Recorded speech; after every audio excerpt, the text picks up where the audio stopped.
Well, Zhou Fengsuo was a student leader in Tiananmen Square in 1989 when the government violently cracked down on pro-democracy demonstrators. He's currently the president of Humanitarian China and joins us via Skype from New Jersey. And when you see these dramatic scenes unfolding in Hong Kong of young people and students taking to the streets, as many as 2 million, some reports suggest today, what does that tell you about the sentiment in Hong Kong right now, how people are feeling?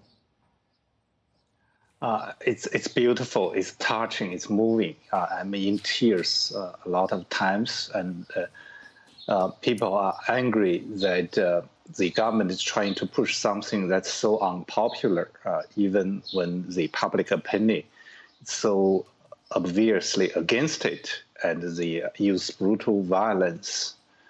Now there's one person, Mr. Liang, who died yesterday, before last March.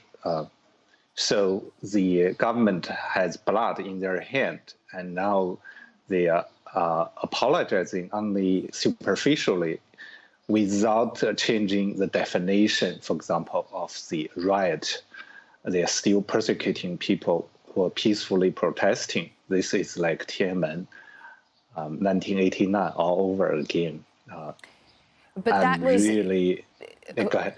No, you were just saying that the government had apologized, and we know that the bill is going to be suspended, which isn't the same as cancelling it and permanently and refusing to go through with it. But nonetheless, I suppose it does show that the government there has paid some attention to public pressure. Some would say have perhaps made a concession. No, this is definitely not enough. As I said, they had blood on their hand. She has to step down. This happened before when there's this Article 23, when that was rejected. That at that time the chief executive stepped down. I mean, that's part of Hong Kong's history of ruling under communist. I think that's a safe pattern if they follow, at least. And 2 million people. That says something about the public opinion there. It's legitimate to demand the step down of the chief executive. And what about public opinion in mainland China? How aware will they be of what is happening here, and how closely will people be watching this?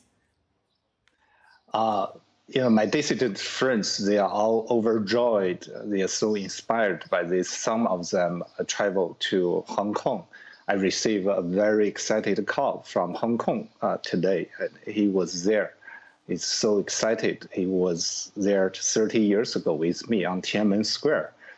And of course, on Twitter, that we see a lot of wonderful, positive reactions. People are definitely looking for Hong Kong. It's carrying the torch of China's freedom and democracy now. Of course, we don't see this in any public media in China because it's all heavily censored. But under the surface, the truth tells a different story. Well, thank you for sharing your thoughts and insight with us. We do appreciate it.